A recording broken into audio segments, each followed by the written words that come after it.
Interrupt the regular program schedule to bring you the following special report. Now for something more serious. She's the narrator of the whole film. Listen to her in this scene. Listen to her own uncertainty about what to do next. The movie was directed by a brilliant young filmmaker named Terrence Malick, and it's a masterpiece. Take you away to Star Wars, and The whole movie is that beautiful. And it's the story of how people can get cornered, how they can become overcome by desperation, poverty. Oh no, not another soap opera on the plains or something, but nature is so big and so overwhelming. The sky is so big. Her sad voice, it's got an infinitely weary wisdom. make you forget you're in a movie, see totally different world. In a way, this picture is as strange and as foreign with its photography and sounds as I really think it's very beautiful. The voice, I don't know, maybe it's a little too much ain't the working class really smarter than the so-called smart guys. But my God, what a film to take us away from movies. The story just seems to, what a great, the planes are so wide, that voice she has, it's unforgettable, and I love that scene. It's to fit into that and as its own kind of little rural tragedy. It's sort of hopeless story though too. I felt sad. And we both, you know what I like about this picture is something that the movies can do so well when they're really good, and that is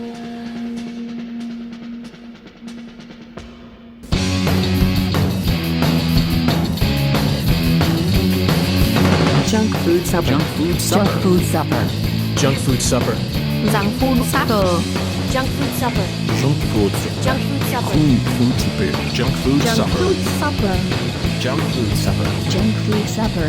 Junk food supper. All right, welcome Junk to food Junk supper. Food Junk Supper, food the weekly-ish podcast where me, Sean Byron, and my co-host Parker Bowman attempt to approximate the full junk food dinner experience.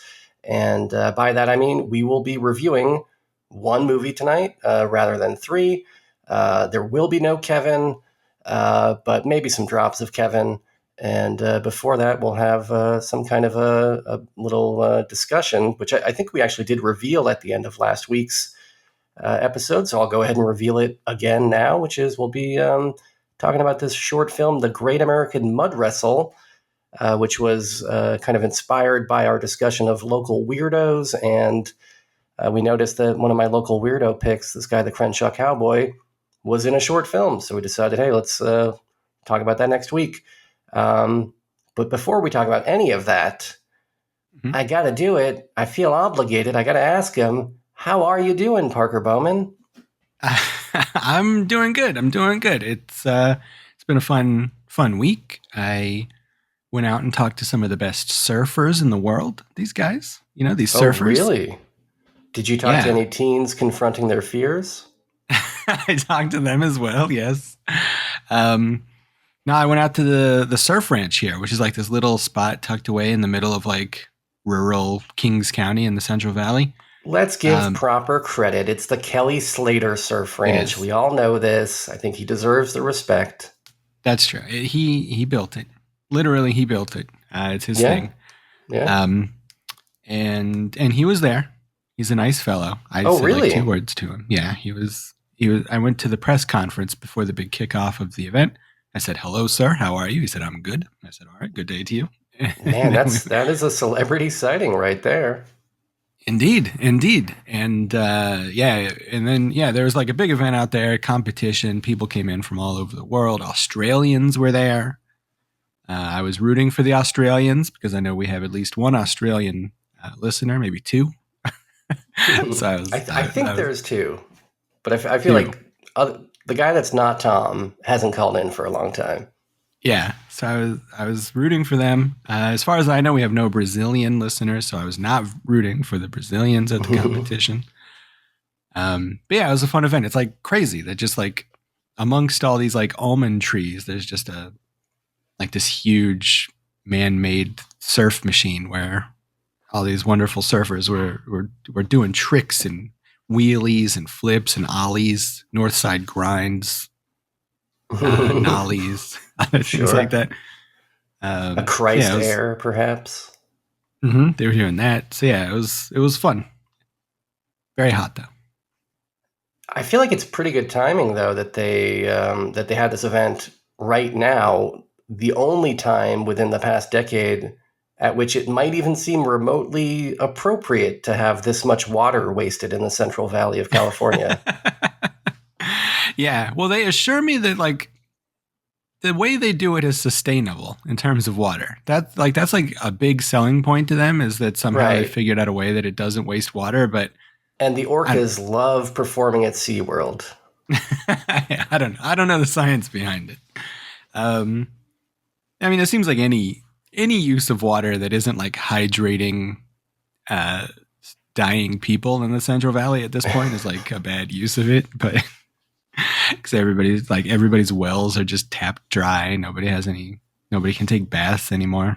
But to be fair, you couldn't expect these people to drive another 60 minutes out towards the ocean where there's plenty of surfing spots. I mean, maybe the most famous coastline for surfing in the world.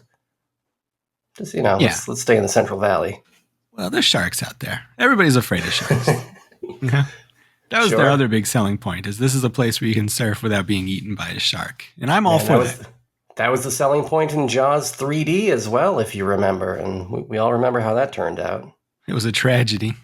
Yeah, I think that was set at the Kelly Slater Surf Ranch in the Central Valley, if I'm not mistaken. I think so. Way back in 1984 when it first opened. It is a cool environment, though. From what I saw from your photos, I was like, man, that is, even if it is, I mean, on the surface, it seems pretty silly to me that they would even make this. Like, it just seems so, I don't know. It seems like you're thumbing your nose at God almost, to be like, yeah, we're going to turn the driest place in the country into this surf oasis. But I think it's cool. I don't know. I like that kind of nose thumbing at God. Yeah, I think it's cool. I like hubris. So Yeah. I like that in my skaters. Yeah, exactly. And aesthetically, it's pleasing. Like they really lean into it being the Central Valley. So there's like old, like tractors and like ag equipment, like everywhere is like decoration and stuff. So I think it's like an interesting place to walk around. Yeah, well, that sounds like a pretty fun event that you got to go to. Indeed. The one pleasure and perk of working at my job is that once every 2 years I get to go out to the surf ranch. But how about you? Did you get into anything fun? No surf ranches this week. I mean, maybe next week. We'll see. I watched a few things. I watched Jurassic World Dominion, the latest Jurassic World, which was very bad. But it did prompt me to watch a movie called Brighton Rock from 1947, starring Richard Attenborough. Just kind of going through his stuff on Letterboxd, and it looked good, and I saw it was on Canopy. Very good. It's like a pretty ruthless film noir from England from 47, where a lot of people get their faces slashed up. So I would recommend that if you got Canopy. And then I checked out Too Old to Die Young, the Nick Refn show on Amazon, which came out a few years ago, and I've been kind of like waiting to watch it because it seems like a big investment of time. Like, I think it's about 10 episodes and each one is roughly 90 minutes. And I watched that first episode and it was very strange. It's kind of like a Twin Peaks sort of a show, I think, both in some of its thematic content, but especially just in like the tone and like these really long, awkward pauses that are everywhere. I liked it, but I think it probably is, very divisive. I'm sure that most people would be turned off by these scenes where people will speak like 3 words in like a 5-minute scene and just kind of stare at each other while like there's like foreboding techno music in the background and neon signs, blinking behind them. Have you seen that show at all? You know about it? I have not. I've heard things about it, but it sounds like all of his other stuff from your description. So I feel like I've seen it. Well, it's like it's basically like his movies, but slowed down to like 1 out of 10 speed. You know what I mean? Like he's taken like what feels like is going to be enough plot to fill up one of his films, and he's stretched it across 10 episodes that are 90 minutes each. So we'll see how it goes. I might not last the whole way, but so far it's been interesting. And then I saw that Night of Champions. Oh, yeah, I watched that too. Which was kind of lame. I don't know. I like the Asuka Belair match. That was about it. Yeah. I like that Sami Zayn looked like he was happy in life. Sure. Yeah. I appreciate it. He was smiling, yeah. Mm-hmm. Yeah. It wasn't great. It was all right. I think it could have been worse. You know, it was all right, but there was like 2 like quick squash matches, and I don't know. The crowd kind of sucked, and that country kind of sucks. So Yeah, that is true. I got an email at work. Maybe I shouldn't give behind the scenes goss and juice out over the airwaves, but I got an email at work asking me if I want to interview Liv Morgan of the WWE. And your response was yes, but it's going to be in person. I'm not sure if it'll be in person, but I think it'll have to be yes, because she's cool and she was on the Chucky show, and I just really want to talk to her about Chucky. Didn't even know that. That's cool. Yeah, what it was like to work with Chucky. What's he like in real life? Things like that. Yeah, I think you should go for it, man. Yeah. Who would be more qualified on this planet than Parker Bowman? Exactly.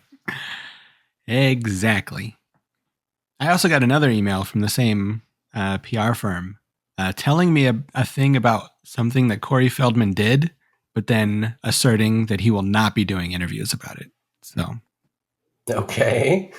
It seemed like a real weird email to send out. To a newspaper. Yeah. It was like informing us that he did a podcast or something. And asking us to write stories about it. All right. I guess that's how news works now. And to be honest, that actually does kind of seem like how news works now. Yeah, pretty much. I think pretty much just everybody reports on things that are said on podcasts. Like most of entertainment news right now in this moment is reporting on things that Quentin Tarantino said on his podcast. Like, I feel like that's so much of like what Entertainment Weekly and Variety does right now. It's like a full-time job. So yeah. And it's never anything concrete. Like these guys are not making big, well thought out announcements on podcasts. It's always a headline that seems salacious. And then you click on it and it's like, oh yeah. An offhand remark that was retracted 30 seconds later and, didn't amount to anything. Yeah. I've been seeing in a lot of the film groups I'm in on Facebook, like people have been talking about this thing that Quentin Tarantino said, where he said that like all of Ryan Reynolds' movies and like movies that are bigger than that, movies that are released straight to streaming, like aren't part of the like cultural zeitgeist. Like they just kind of come out and nobody cares about them. And it seems like all these people are mad that he would say this, but like that seems like the most obviously true thing anybody could ever say. Like, all this shit just comes out constantly. And like, no, like I couldn't tell you any of the 7 Ryan Reynolds movies that have come out straight to Netflix. Like I couldn't tell you a single thing about them. Like nobody can. Well, and especially now when you have so many options, it's not like back in the day. If there was a real crumb bum movie on Cinemax at 3 a.m, it still got a lot of viewers because like there were no other options. And so, the quality of the movie didn't necessarily play that much into like how relevant it was versus now. I feel like, things can just come out and nobody will ever notice because everybody's so backlogged on the things that they do want to watch anyways. Yeah. Like the Russo brothers, they did Avengers Part 3 and 4, which became like 2 of the top 5 biggest movies of all time. And they followed it up with a Ryan Reynolds, I think Ryan Reynolds was in it, a Ryan Reynolds Netflix movie. And like nobody cared. Like these are like the 2 biggest directors on earth. And they're coming out with this shit. And me, who I love their Avengers movies, I don't even know who's in this fucking movie. I think it's actually Ryan Gosling and not Ryan Reynolds. Who knows? Like, I mean, these movies that's a big Ryan though. That's no Ryan to shake a stick at. That is true. But yeah, it's these movies come out and nobody, it's like they're all Avatar. Like they just make no cultural mark at all, even if people click play on them. Well, but difference being Avatar did make money, I think. I mean, Well, yeah, it did make some money, but nobody. Maybe the could be the box office is fabricated this whole time. That's possible. I've still yet to meet a single person who has actually like went to the theater to see that new Avatar movie. You didn't see it, right? No, but I did see that first one once in the theater, and I didn't hate the experience of watching it. I walked away being like, all right, cool, summer movie, but I hated it. Didn't love it. Yeah. Well, what if we find out if we hate or love the Great American Mud Wrestle? Are you prepared for this? Are you ready for something like this? I think we should. And maybe before we get into this Great American Mud Wrestle, do we want to just touch on real quick, like our own experiences with mud wrestling? Because I see the runtime for this is only 9 minutes. We're probably not going to have a ton of time to chat it up. I'm just curious if you've ever participated in mud wrestling or been a spectator to it. Have you seen it? I actually, I have mud wrestled without the mud one time in my life. I just wrestled, I guess. Okay. In what kind of a context?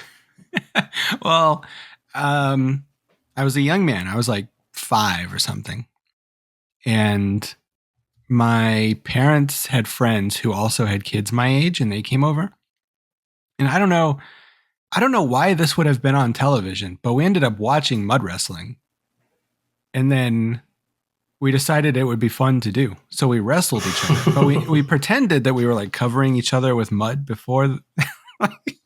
So like we were just patting ourselves down essentially. And then we would wrestle, and then we got caught doing this while mud wrestling was on. And I feel like we all got in trouble, but I don't remember it too much. Cause I was like, I must have been no older than 6 watching mud wrestling. I don't even, what channel would this have even come on? It's crazy to me. The Mud Wrestling Network, I guess. I suppose so. You guys had MWN over there, I guess. But I feel like if it's on the TV at the time that you get caught, there's got to be a ceiling to like how much in trouble you can get. I mean, you just point at the TV and it's like, well, it was right there on the TV. What do we expect him not to copy it? Yeah. Well, it's possible maybe the show was over and we were still wrestling. Maybe that's part of it. We had to like explain what was going on. That was your it was mistake a long time then. ago. Yeah. Should have recorded it. Just kept it playing on a loop just in case we got caught. But I mean, we weren't nude or anything like they would be in mud wrestling. We weren't in bikinis. We were just pretending. Dressed provocatively, maybe. Yeah, we were just wearing our cut-off jean shorts and bras. I mean, it's fine. But I'll be honest, I did get some weird kind of vibes off it. Exactly. Have you participated in mud wrestling or seen any in real life? Well, yeah. Not mud wrestling exactly, but Jello wrestling. Did your school ever do Jello wrestling? Schools are doing this? Yeah, well, so that was the thing that, I guess in retrospect, it seems very weird. And I think it must have been some kind of like a charity fundraiser or something, because I have no idea why this would have happened. But yeah, there was an event. I think they only did it one time that I can remember when I was in, I want to say it was my final year of junior high school, but maybe I was a freshman in high school. But either one, they did this event where, like, basically after the school day was over, they set up this ring in the gym and, filled it with Jello. And it was not like tournament style. Instead, it was just all these individual matches that people signed up to do. So you could like wrestle your friend, I guess, It's probably what most people did was wrestle their friend, but I had a different idea, which was to wrestle an enemy, which was this guy, Sean Flanagan, who he and I, both had the Irish spelling of Sean. We were both in, a pretty small class of kids and just kept running into each other throughout our entire childhoods. And it was always like the two Seans, and we didn't really like each other. Got in a number of fistfights over the years. I remember distinctly the time that I ripped his gold crucifix off his neck and threw it back in his face. That was a classic moment in Sean Byron v. Sean Flanagan history. That's a real insult to do in Boston to an Irishman. Exactly. Yeah, you want to talk about thumbing your nose up at God? But we hated each other, but we also both loved pro wrestling. And when this Jello wrestling thing came around, like we knew that we could, you know, probably like draw some heat. Like people knew that we had this kind of weird rivalry, and we thought like, hey, we're going to have the coolest match of this Jello wrestling thing. We can put aside our differences. We're not going to be punching each other square in the nose, but let's try and really, do this Jello wrestling thing and see who can be the victor. And, ultimately I did body slam him out of the ring, but it was a tough matchup. And I have fond memories of scrapping around there in the Jello with the guy. I think it was green Jello. And I remember smelling like Jello for like a day afterwards. Fun experience. So I kind of think schools should do it, although I can see why they wouldn't, because it's probably lawsuit fodder. Yeah. And also the sexual connotations. Like, I mean, this is a thing that happens at titty bars, I think, predominantly. Yeah, that's true, yeah. That is true, yeah. I don't think that there were any mixed gender matches that I remember. And this was a simpler time when two boys could wrestle around in Jello under a crowd of screaming adults, and there was nothing wrong about it. Yeah, it was a simpler time. It was a better time, I can't be the only guy on the planet who participated in high school Jello wrestling. So please, if you're out there, call in, leave a junk mail for us. Let me know that I'm not crazy. Yeah. If you're Sean Flanagan, call in. Let us know how it went. Yeah, rekindle the feud. I'll meet you out behind the schoolhouse in the alleyway. Yeah, this is wild. I thought that I would have the weirdest mud wrestling story. But that's a very weird thing for a school to do. This is where our tax dollars are going. This is why I can't afford gas. Stuff like this. Some teachers are buying Jello for their kids to wrestle with it. With my tax dollars. This is why we need to elect Ron DeSantis as president, so he can put an end to this kind of shenanigans. Well, as long as no men were wearing makeup, he doesn't care. Fair. That's really the only part he cares about.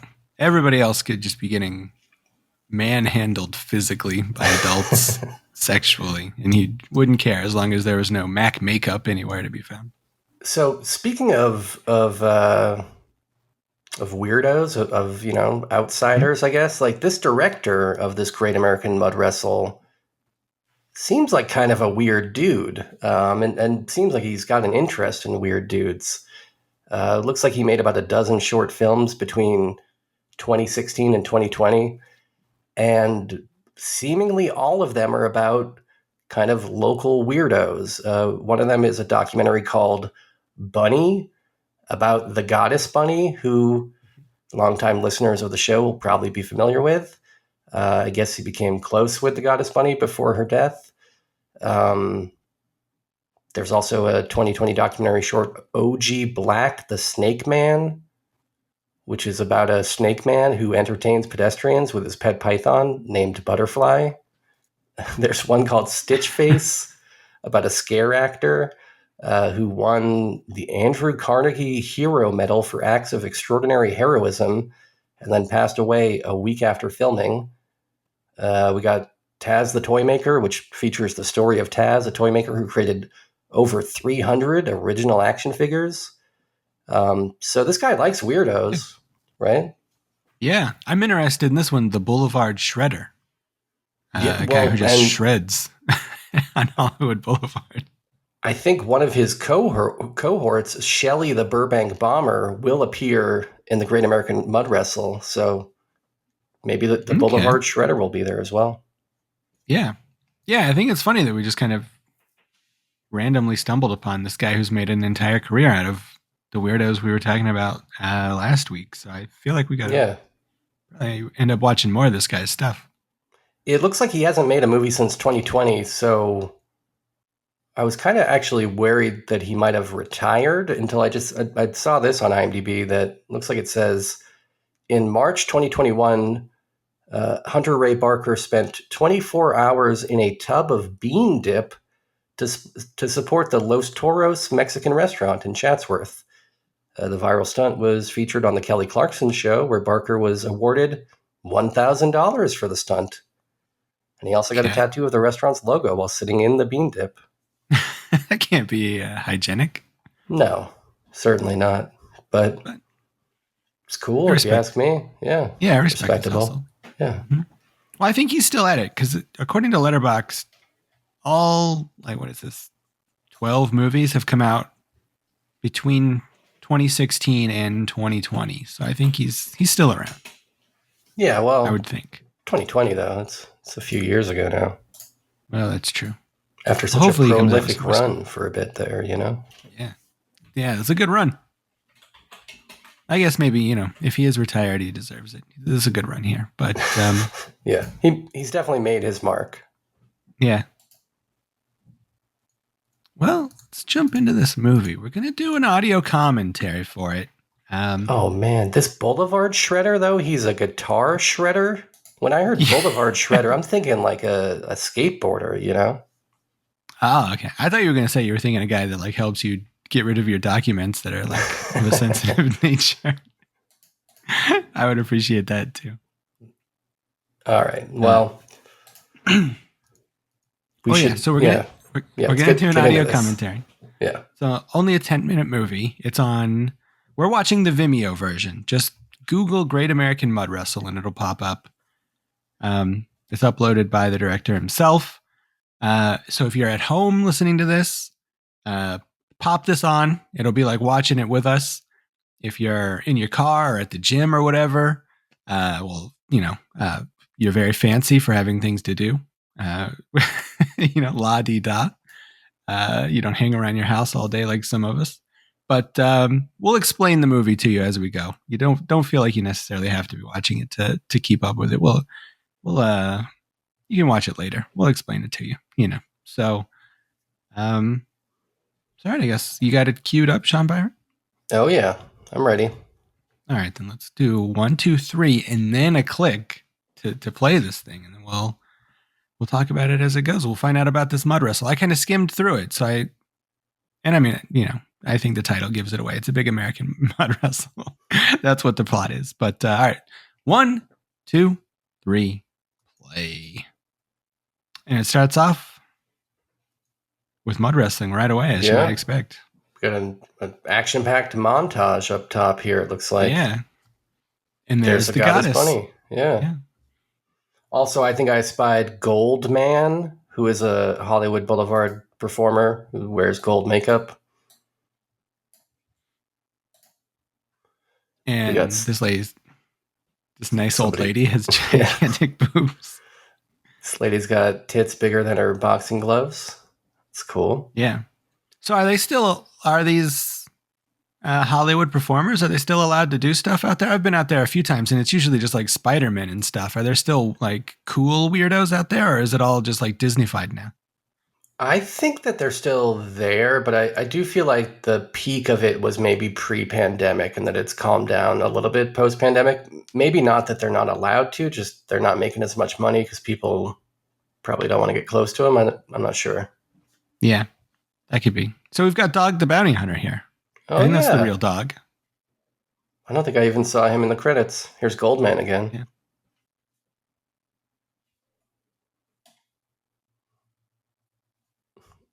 Abominable creature. I love the abominable creature.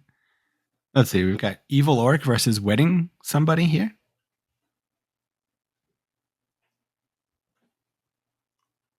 So within a 9-minute span, I feel like we're going to be treated to clips from a lot of matches. And it's not clear to me, is this a tournament format or what is the structure here? I'm not sure. Maybe this is a fault in the documentary storytelling because I don't think we know. Oh, there's Joker. That guy has terrified me on the streets of Hollywood Boulevard before. He sleeps on a lounge chair that is like shredded to all hell, and he's terrifying. He looked pretty scary. But he looks even more scary now. It's been like 4 or 5 years. All right. We got some mud wrestling. More mud wrestling. This is mixed gender. This would not have gone down in my high school gymnasium. Yeah. It's very progressive here. This is the progressive kind of mud wrestling. Man, I'm looking at these credits and wondering when Hawaiian Willie Nelson's going to show up.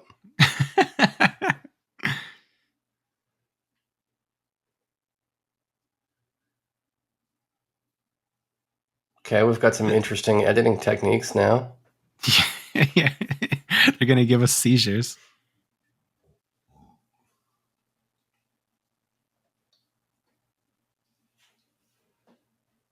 I do like that people are just not having this cop stuff, even though he's a fake cool cop. Seems like they've got that no police involvement policy. Yeah, the best policy.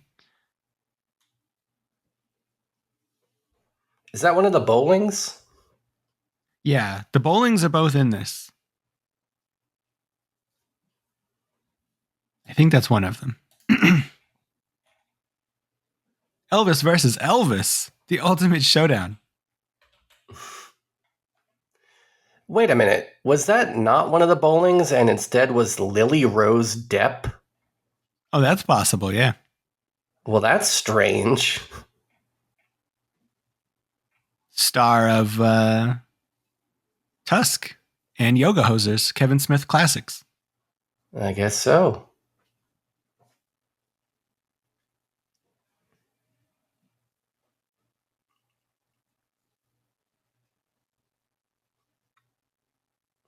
The problem with this movie is it makes me want to just go to this party more than actually sit and watch it. Yeah, I know. This is like cracking cold ones with the Gold Man. Yeah, it seems like a very fun party. I imagine this is probably just somebody's backyard or something. It's got to be. Yeah, in Simi Valley? Or no, Sun Valley.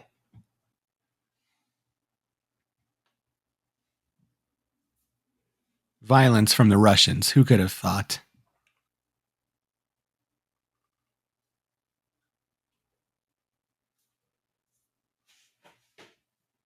Is there a whole mud wrestle scene? Is this a scene that happens? Like, are these mud wrestling parties happening every Friday night in somebody's backyard in LA and we're just missing out on this? I mean, if it's occurring, nobody's informed me. You know, I know that there is still kind of a roller derby scene a little bit, but I haven't heard of a mud wrestling scene. Yeah, there's roller derby scenes up here. They're very into it. Everybody up here is like very into rockabilly and roller derby. That's like two predominant things that like people like up here. Have you been to a roller derby? I have. I've been to a couple. Yeah. What's that like? It's all right. I mean, I've got no fucking clue what the rules are. Like everybody skates around in like a little circle. But I mean, it's fun. You know, I don't know. Yeah. People like it. People go crazy. They're like punching each other and tripping each other and stuff, or what? Nah, it doesn't get that intense. Like they sometimes like people get tackled and like grabbed onto, but it's not. See, I thought it was going to be like the 90s where like somebody would get tackled and like they would flip over and like fall into like an alligator pit, you know, like the way it was like when I was a kid, but it's not really like that. Oh, that's a bummer. Yeah. It's still kind of fun though. Yeah, I mean, I guess if you're into the purity of the roller itself, you know what I mean? If you're a real skate head. I don't know what this guy's talking about, but I know that he's not wrestling right now. I'm trying to figure out if that's his real hair or not. Still waiting for the Crenshaw Cowboy to show up. Yeah. I've only got about 2.5 minutes left or something. Quickly running out of time for his appearance. Although this is a big crowd, he could just be anywhere in the background, I suppose. Yeah.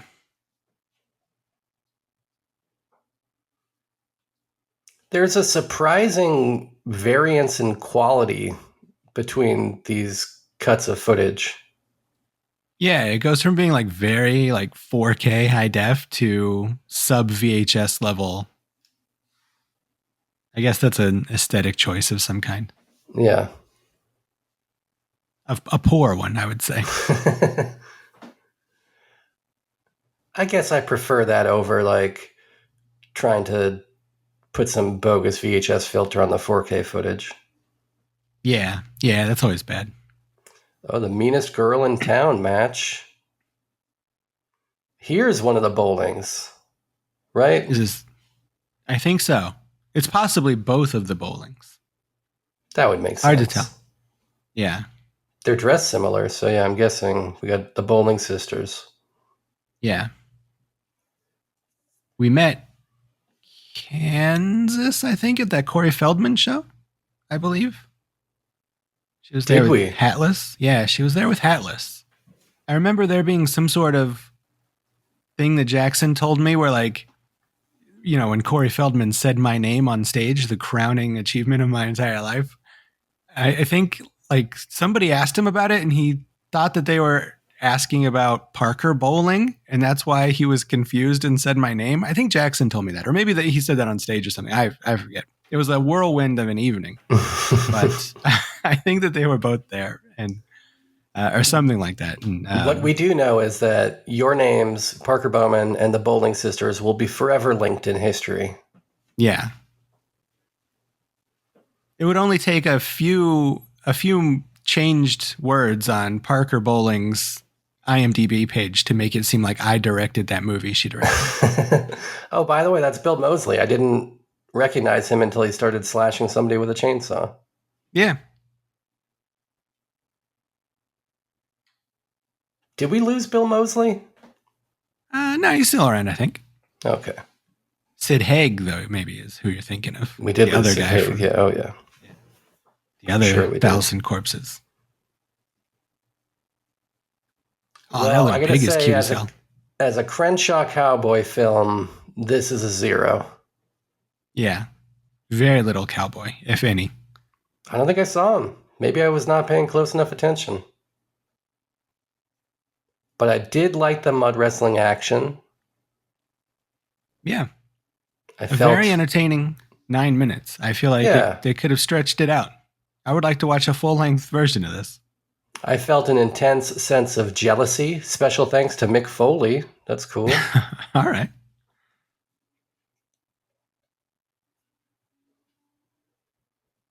Well, good job, Hunter Ray Barker. You made a movie. Good movie.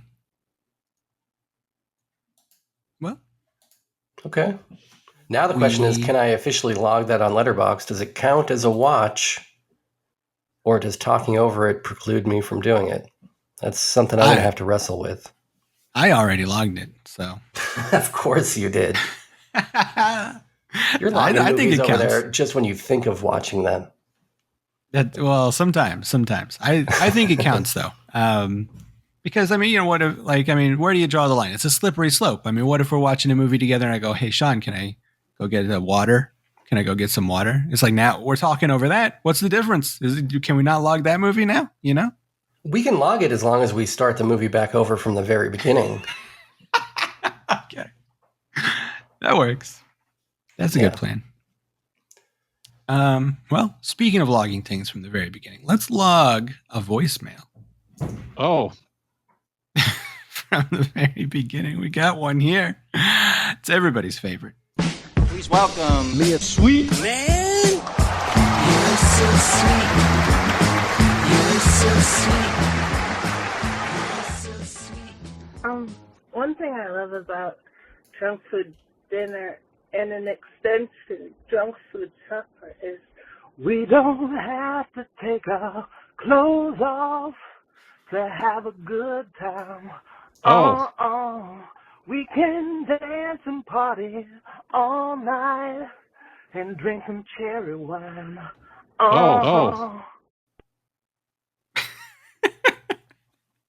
Sweetman calling up to sing is my new favorite thing. It's like that time on the Brack show when Zorak had that beautiful singing voice. You remember that episode? Yeah. It's a lot like that. I love it. Nobody would have predicted this, you know, lo those 500 years ago when Sweetman first started calling into the show and we were all babies, that the singing voice would be there. But turns out it was there the whole time. Yeah, who knew? Great acoustics in that bathtub. It seems like this next voicemail, according to the transcript, may involve somebody taking other options, pursuing other options. So let's find out what this person has to say. Hey guys, this is Meatwad, and I want to thank you for your interest in our Aqua Teen Forever Plantasm movie, but I'm going to need to ask you to remove it from your website. Well, me and the other guys are going to have to pursue other options. Capiche? Well, bye. Oh. I didn't mean to blow the punchline. I didn't see that it actually said that. I just saw that they wanted us to remove something from our website, and I did not know that it was going to be Meatwad. But I'm glad that it was. Nobody ever expects Meatwad. That's the element of surprise is one of his greatest advantages. It's true. And that and his meaty texture. Yeah, turning into hot dog. Well, an igloo. Certainly. Yeah. Mm-hmm. Well, thank you, Meatwad. We'll remove that episode as soon as possible. Well, I think that wraps it up for all this first segment stuff. I think we're going to take a quick break. And when we come back, we're going to be talking about the movie Badlands, which everybody recognizes as being one of the best movies of all time. So stick around. Let's pretty little. I love you. So I stroke it, I pet it. JunkFoodDinner.com is the world's oldest and sexiest website. And massage it. JunkFoodDinner.com is the world's oldest and sexiest website. I get all excited. Yeah, I love my little naughty pet. You're naughty. The world's oldest and sexiest website is JunkFoodDinner.com. And I take my naughty pet. The world's oldest and sexiest website is JunkFoodDinner.com. Oh! I killed her!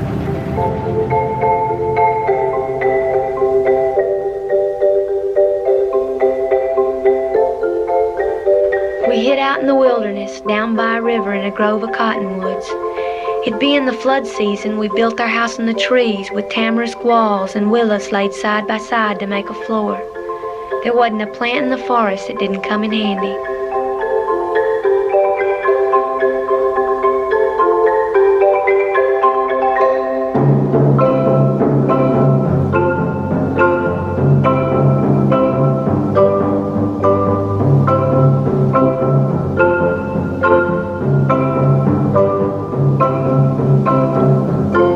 A huge network of tunnels under the forest floor, and our first order of business every morning was to decide on a new password for the day. Now and then we'd sneak out at night and steal a chicken or a bunch of corn or some melons from a melon patch. Mostly, though, we just lay on our backs and stared at the clouds, and sometimes it was like being in a big marble hall, the way we talked in low voices and heard the tiniest sound.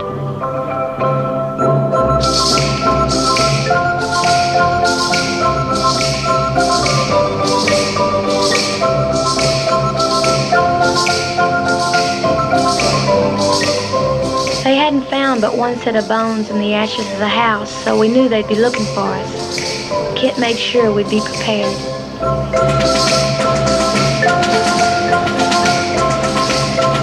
He gave me lectures on how a gun works, how to take it apart and put it back together again, in case I had to carry on without him. He said that if the devil came at me, I could shoot him with a gun. One day I carried 30 pounds of wood a distance of 5 miles. Another day, while hiding in the forest, I covered my eyes with makeup to see how they'd come out.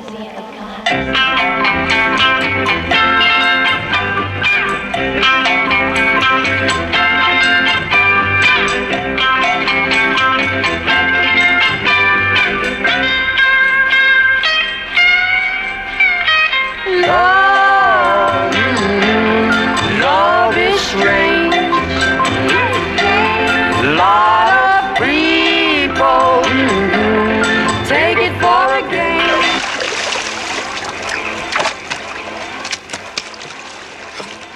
All right, welcome back to Junk Food Supper. Our movie this week is going to be Badlands from 1973. This is the debut film from one of the more elusive members of the new Hollywood scene of the 1970s, Terrence Malick. who wrote, directed, and self-produced this at the age of 30. And it's a movie about two star-crossed lovers of sorts, I guess. Martin Sheen plays Kit Carruthers, a 25-year-old garbage collector in 1950s South Dakota. He's sort of an angry young dude, sort of a greaser, looks kind of like James Dean, but has a definite violent streak to him. And Sissy Spacek plays Holly Sargis, a 15-year-old dreamer in a dead-end town there in South Dakota. She's lost her mom to pneumonia, doesn't get along well with her dad, played here by Warren Oates, and is maybe looking for a way out of this dead-end small town. Things come to a head pretty early on in the movie when Martin Sheen loses his job and decides to run off with Spacek. And when Warren Oates tells him to get the fuck out of his house, Sheen just shoots and kills him right there in the living room.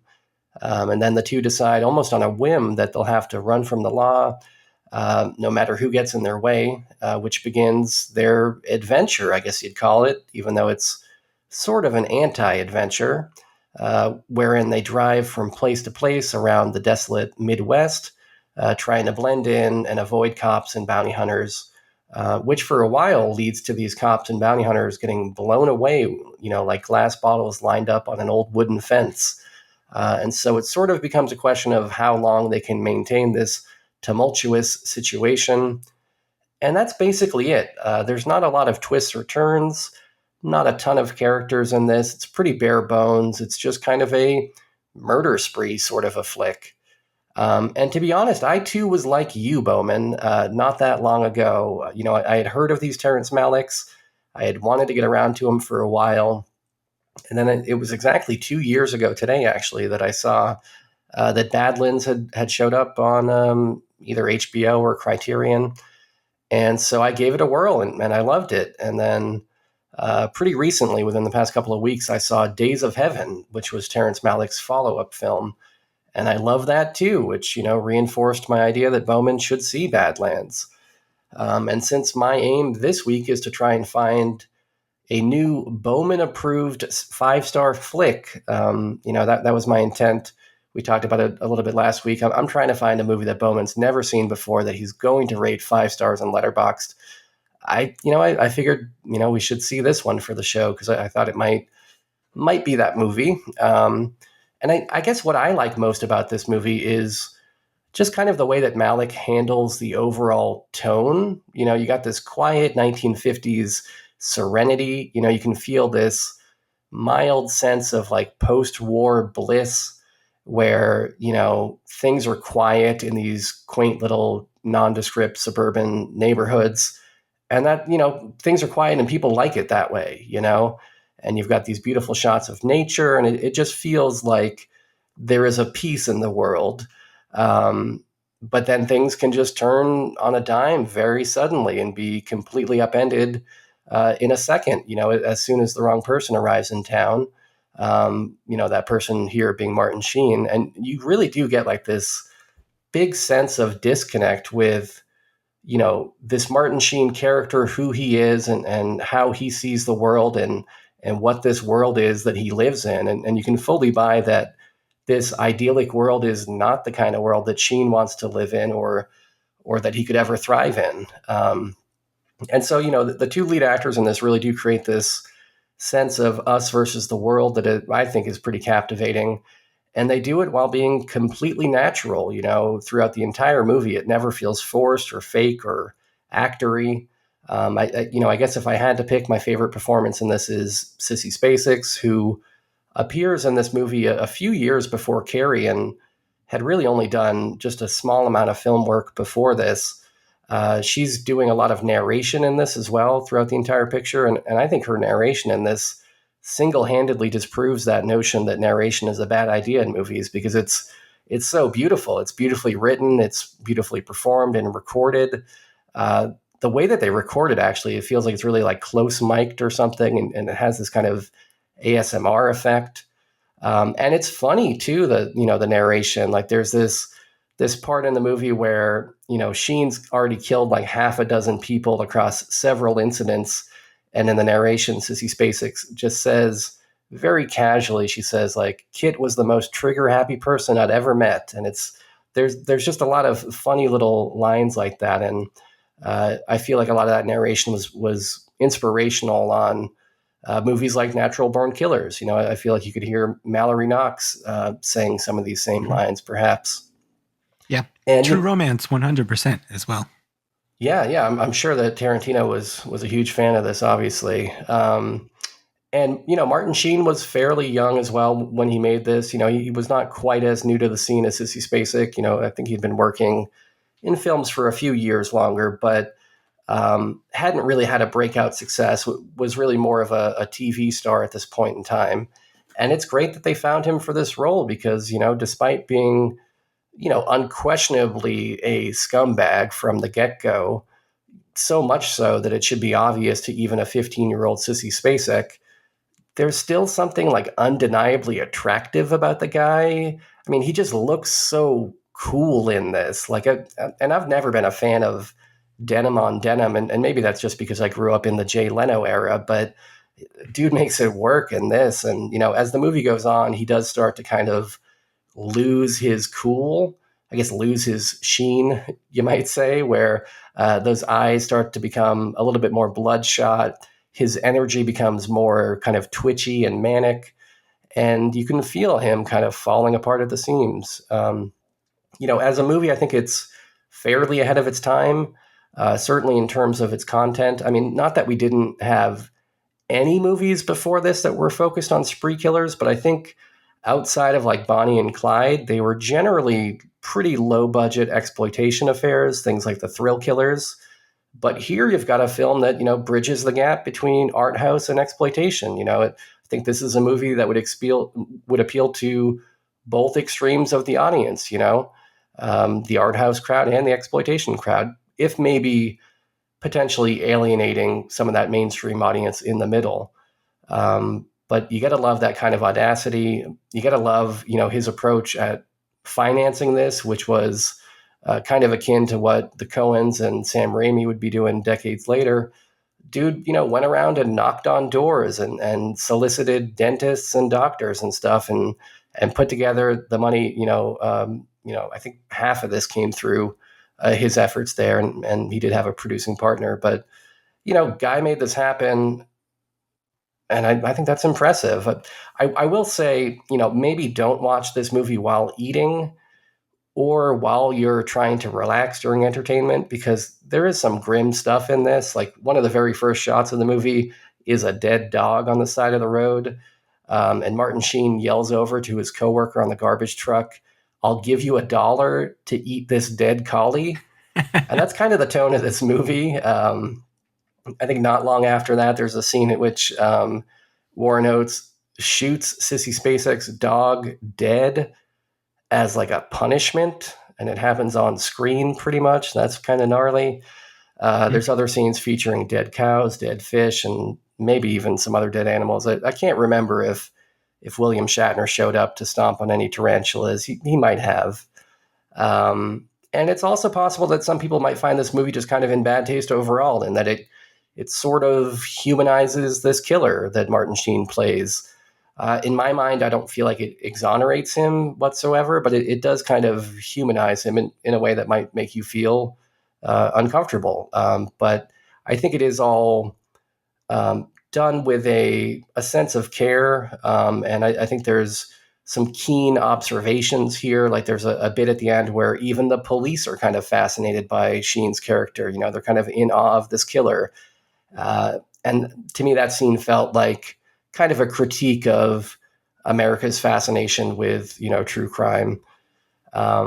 Anyhow, I guess it is a bit of a bummer of a movie, but I also think when you watch this, it doesn't feel quite as heavy as you might expect based on, the things I've described about it.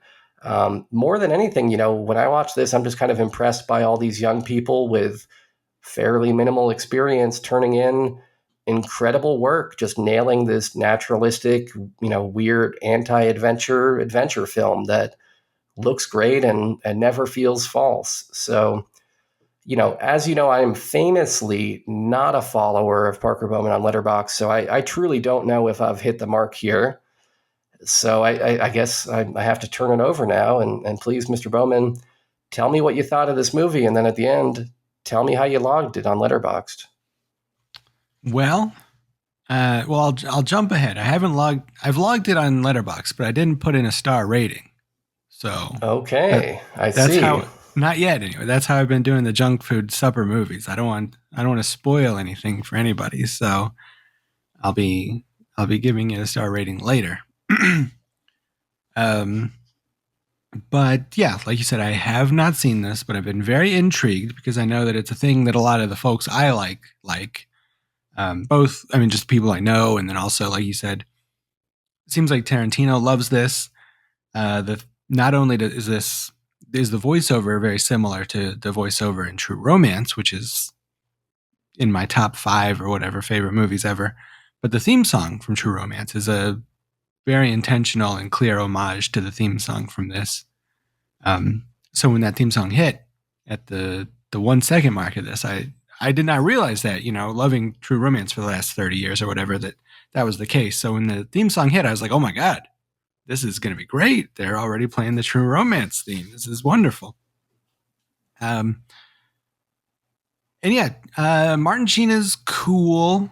He's very good in this. People keep telling him that he looks like James Dean, which he does. And yeah, he has, for a while, he has like kind of a coolness to him that you kind of get behind. The characters all do in this, like you said,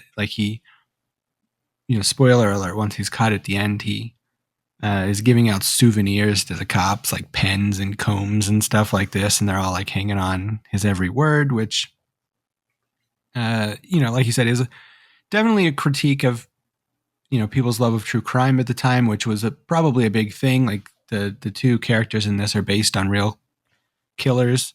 And then obviously this comes in the wake of Bonnie and Clyde, which is based on real killers, although that happened further in the past. The killers that the Badlands characters are based on, like, I think it happened like the year before or something. So it was probably pretty fresh in people's minds.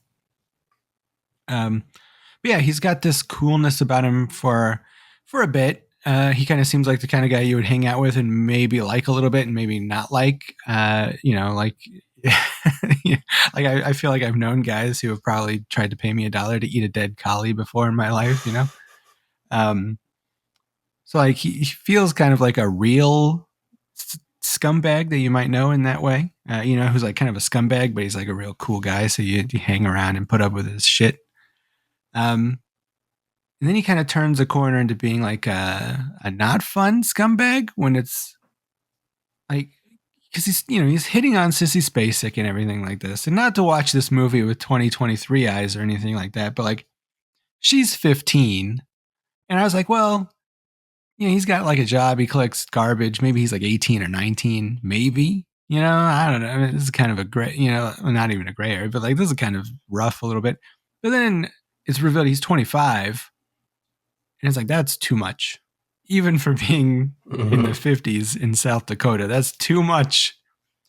So yeah, my sensitive 2023 eyes, I was like, oh, maybe this guy's not cool anymore at all. Well, I think another clue that he's not cool is the fact that he just flies off the handle and starts murdering people. I mean, you're not supposed to be rooting for this guy. I can forgive a couple of murders. Okay. But putting it in a 15-year-old, that's a little bit different. I can't forgive that. Killing people is fine. Killing people is cool. But that's one thing. Like, I mean, are you supposed to be rooting for people? I feel like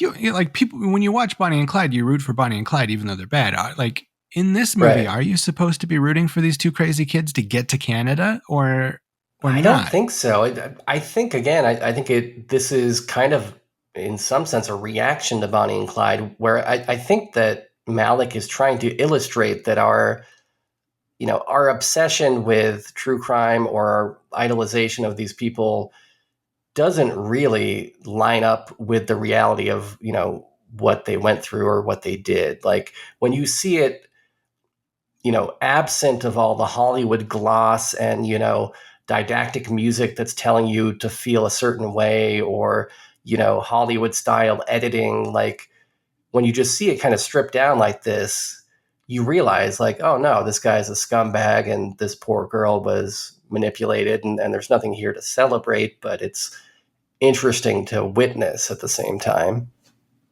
Yeah, it does sort of feel like a true neutral version of that, where like he's, by stripping it down so much, making it like such a minimalist movie. It does sort of feel like the true neutral version. Like it's not a celebration like Bonnie and Clyde, but it's also not like, I don't feel like he's like damning these people too much. He's just kind of putting them out there, Yeah, I agree. I enjoy that about it. Like, I feel like if it went too hard, I mean, I guess I was kind of thinking about it, because I saw people on Letterboxd, they were like, oh, I really, I was, rooting for these guys. And so maybe that kind of confused me a little bit going into it. But yeah, definitely like in the movie, you're not necessarily supposed to root for them, but I think you might be rooting for things to get under control. You know what I mean? Where this is a movie where things are kind of spiraling.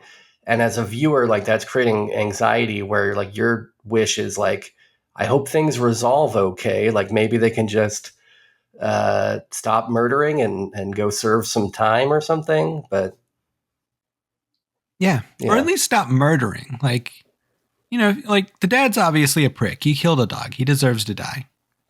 And like those bounty hunters, I mean, they're basically cops, so maybe they deserve it. Although Martin Sheen says that if they were cops, he wouldn't have done it, which I didn't respect. That's another reason I kind of didn't like it. But even then, like, is it like for sure? Like, was he lying? Like, were those guys just like hunters or something? Like, were they actually bounty hunters? Do we know? Or like, did I miss it? Or like, I don't think that we know. And I think a lot of that stuff that is given to us in narration from Sissy Spacek, like I think we're supposed to be skeptical of, because I think the idea is she's so naive and gullible that she just believes anything that he says. And he's full of all these wild, ideas and stories, some of which are true and some of which aren't. Okay. Yeah. I kind of got the impression that he was making that stuff up and that those guys were just normal ass dudes that he felt like murdering. Another reason I did not like this guy is like when he first meets Sissy Spacek, he's like, oh, why don't you come walk with me? And she's like, why would I do that? And he's like, well, I got a lot to talk about. It's sad that when people don't have things on their mind. And he's like very like, high on himself. But then when they do go for a walk, he points out that somebody left a bag on the ground. That's like the most interesting thing he had to say. And I get that, like, that's on purpose to show that he's kind of not the brightest guy or not the most talkative guy, but it really put me on his bad side. I really did not care for that. There's a scene where he's working one of his many jobs and he steps on a dead cow, which I thought was like, I love that shot. It's just like a real quick thing. Like, I love it because they were probably just shooting at this dairy and there just happened to be a dead cow, because there often are when you're at a dairy. And so somebody just got the idea, why don't you walk over this thing? So you're utilizing what you found to get good production value, i.e. a dead cow. And then also it shows just how bored this guy is, like how little he cares about anything, or how little he cares about something that's dead or had just died. And it also shows that he's bored, so bored that he'll step on a dead cow just to, kill 2 seconds of time. And that's what that's what all this movie is. It's just these two guys, like these two kids just being so bored. They really just want to kill time. Like it seems like that, they're out in the middle of nowhere. They've got nothing else to do. Might as well kill people and drive around. And I like that. I often like movies about bored people. So that's kind of what I like most about it. And then obviously the cinematography and like just showing these big barren places kind of works with that as well. And I like when there's the sequence near the end where like everything's just like going to shit. Like it's getting really bad. Like they're out of money. They're almost out of gas. And they talk about how they had to eat salt grass. that they found that tasted like cabbage just to survive, like that they pulled out of the literal ground. And I liked that. I thought that was like, I'd imagine, if you were on the lam back in these old days, you probably had to do that. Like, you're probably 100, 200 miles between towns, and, especially like, you're not too far removed from like the Dust Bowl and people, having to like load up wagons with their 13 kids and go east. I bet there was a lot of people eating grass along the way. That's also the section of the movie where she talks about in the narration of, for gas for their Cadillac that they're driving cross country, that they have to stop at like these pipes on the pipeline where they can get what is called drip gas, I think they call it, where it's like this kind of runoff that occurs where like the pipes leak and they can siphon off a little bit, which to me sounds completely bogus and like just something that you made up to explain the fact that they were driving this car, cross country without gas stations, but also is kind of like whimsical in a way that I think is really charming. This concept of drip gas.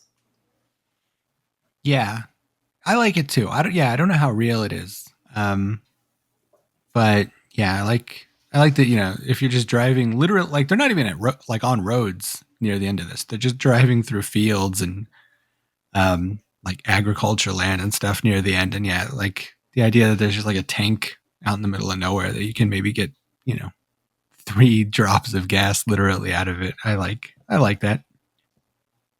There's a few points in the movie where Martin Sheen uses the machine from Evil Dead Rise to record a record, which I thought was cool. Yeah. The what is it called? It's the voiceograph. I wrote it down. Okay. The voiceograph, which actually was a plot element in that Brighton Rock film noir that I watched. A major plot element in that movie, actually. How odd. I like that. I like that. Very conveniently, you can use one of those to get the cops off your trail. Yeah. Well, I'm not sure that played out the way that he thought, where it's like, maybe you should have put that record a little bit further away from the burning house, bro. True. That is true. Yeah. So I like this movie. I like it a good amount, I will say, because of the vibes. I like the cinematography. I like the vibes. I like seeing the Old West in such a way. I don't care for these characters. That's kind of the point. All these kids are pieces of shit. But all these kids are pieces of shit. Like, he's a scumbag. I hope, the whole time I was just hoping somebody would shoot him in the face. Oh. And she's literally nothing. And while that's the point of the movie to some degree, trying to accurately depict the two kinds of losers who would do such a thing as this, it's not incredibly compelling to watch. What the fuck? No, I mean, there's really nothing to Sissy Spacek's character, right? I mean, am I crazy here? To the character, yeah, not that much. To her performance, I think it is a pretty incredible performance. Yeah. I do like the scene where they dance together. That's the scene where I liked her most. That whole scene where they've gone out into the woods and they've made their little tree house. I love that scene because it's they do the little dance to the Dirty Dancing song together. And they're literally just playing house. They build a tree house and it's they're, she's 16, so it's what she would be doing. She's literally playing house, but he's, married her. So it's to him, it's their house where they're going to be a family. And to her, it just seems like she's playing make-believe in this treehouse that they've built. So that scene rules. But yeah, I don't know. So, the vibes of this, the vibes and the feeling and everything is A+.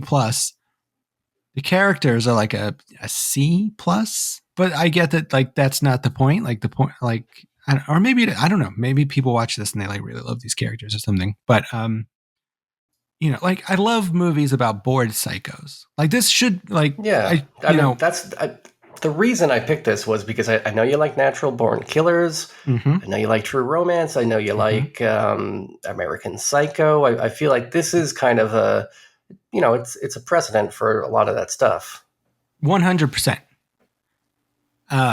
It should be an A+ because I love psychos who are bored. That's one of my favorite things.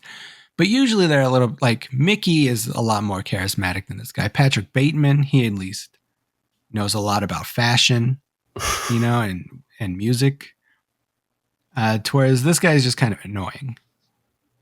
So it's hard to fully get behind them. So when it comes time to rate this on Letterboxd, I will not be rating it 5 stars. I will be rating it 4 stars, Sean Byron. Son of a bitch. But I like it a great deal. And it's a very good, well-informed idea of what I would give 5 stars because it hits all of my stuff that I like. Oh, hell yeah. But it just doesn't go all the way for me. Okay. All right. Well, I feel like I was on the right track then. I feel like I smelled blood in the water. And in fact, there was a bleeding Bowman in there, but he just didn't fully drown, I guess, or whatever this analogy would be. It's very possible that I'll watch this in a year and like it more. Like once I've gotten over the fact, like once I like go in knowing that like I'm going to think that Martin Sheen sucks and is a piece of shit and should die, like then I may like it more. Cause like I was expecting to be like, rooting for these guys. And so when I didn't, maybe that was a little too jarring for my brain, but so I imagine I will like this more in the future next time I watch it. But if that's any consolation. Yeah, for me on a second watch, knowing the shape of it coming in, it held up. I mean, I wouldn't say I liked it any more or less. It felt like I loved it the first time and I loved it the second time. So it is possible that you might enjoy it more. I would say also check out Days of Heaven. It's very much in this vein, similar tone, and really incredible. That sounds good. Got to be impressed by the fact that this guy made this movie, though, at age 30 with really no Hollywood experience. Yeah. And I mean, that's for the better. I liked it. It feels almost like a documentary at times. And if he had, done a couple Hollywood movies before this, it probably would feel a lot more glossy to its detriment. But yeah. Well, I think we're fast approaching some listeners' quote unquote favorite part of the show. That's what I've heard from some people online.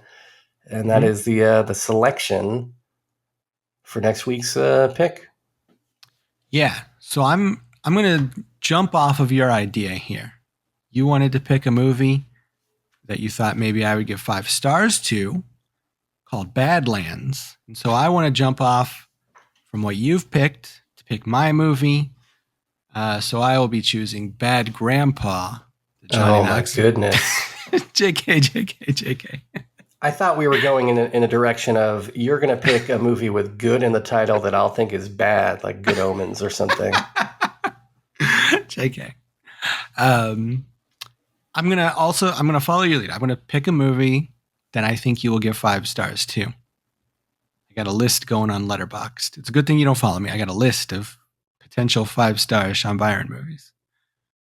And this is one that I've been wanting to pick for a long time on the junk food dinner and just never got around to it. But now that I'm going to try to do a 5-star Sean Byron movie, I think it's the right time.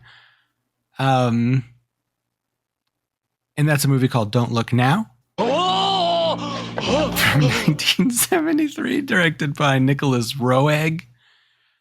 The caveat to this is that it's... Do you know anything about this movie?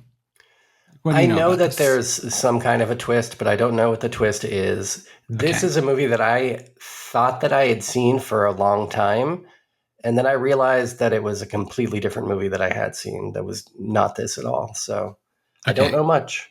Well, don't look it up. Don't Google it between now and when you watch it, because I won't. Much like, don't look now, because much like Psycho, if you like even Google this, you're gonna get the spoiler. But this is a movie. Listen, when did I see this for the first time? According to Letterboxd, I first saw this in 2016, and at the time I rated it 3.5 stars. But I've thought about this movie every single day since then. So when I go to watch it this week, I will 100% be giving it 5 stars, I'm sure. So it's possible that will be your experience as well, because it's a movie that like you kind of need to see more than once to really fully appreciate it, I imagine. So maybe that will work against me here in terms of getting you your 5 stars, but it's a marathon, not a sprint. So if you go back to it in 10 years and give it 5 stars, I'll take that as a W. But I think that this is like aggressively up your alley. I will be very shocked. Although I thought that way about Death Game and Funny Games as well. And those didn't work out for me. So we'll see how this goes.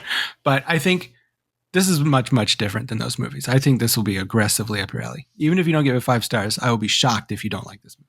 People compare this to David Lynch. I think that's accurate. Yeah, that's very accurate. Yeah.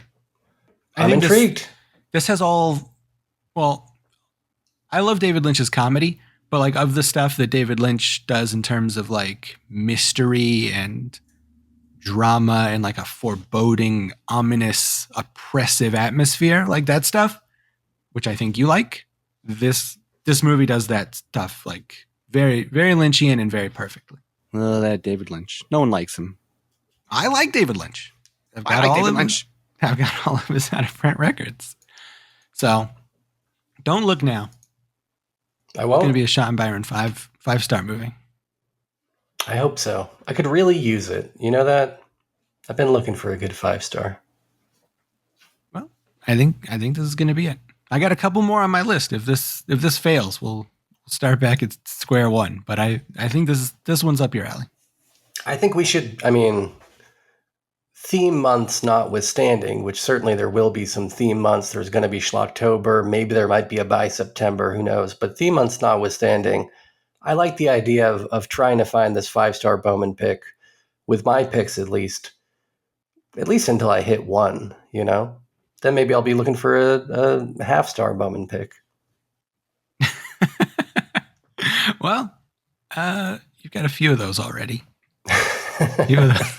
Those seem to be a little bit easier for me to locate. Yeah. Well, it happens. You know, but not this week. You enjoyed Badlands. You're glad that you saw it. You respect its tenacity, its independent spirit. Yep. Its scrappy nature. I do. I like it so much. I'm going back in 4 stars for Badlands right now. Everybody can see it. It's public. Oh, also, according to my research. Oh, yeah. The 2 kids underneath the streetlight when Martin Sheen looks like out the window of wherever they are near the beginning. Those 2 kids are Charlie Sheen and Emilio Estevez. So you're telling me this is where Charlie Sheen got his whole personality from? Basically, yes. Also, this movie. Martin Sheen in this movie looks like if you fused Charlie Sheen and Emilio Estevez into one person. Like, it is amazing how he looks like both of them at the same time in this. He's like just the perfect age to do that. Who knew that, it'd be such a handsome combo? Yeah. I guess we all knew the whole time. True. Also, Martin Sheen's from Dayton, Ohio, so just want to point we that see out. him. Yeah, we see you. Speaking of seeing things, I guess we have now seen Badlands, and we've picked the movie that we're going to see next week. So I think that may be pretty much all we've got on offer for this podcast for this week, unless you had some crazy sidebar that you wanted to introduce here at the very last moment of the podcast, Bowman, which I'll give you that opportunity if you want it. Okay, I actually do have something I wanted to say here at the bottom of the show. All right, I'll take it. As we always say at the end, go check out our stuff online. Go to junkfooddinner.com. That's where you can get back episodes of Junk Food Dinner and Junk Food Supper. Send us an email at jftpodcast@gmail.com. Leave us a voicemail at some number, 347-746-5865. I think so. Maybe. Is that right? I don't know. Leave us a voicemail at... It starts with a 7, doesn't it? Is it 746? No, I had it right. Oh, okay. Leave us a voicemail at 347-746-5865. That's 347-746-JUNK. We got the word junk in there for you so you can remember it more easily. Or just add it to your phone and then you don't have to memorize it ever. We're on some of the social medias. We're on patreon.com/junkfooddinner. Go send us a few bucks and get some bonus content, which we're still doing. So I recommend you do all of those things. And until next week, this is your friend, Sen Biro, for your other friend, Perky Beantown Bowman, saying keep washing them dishes. Hell yeah. Hell yeah, where's my free TV?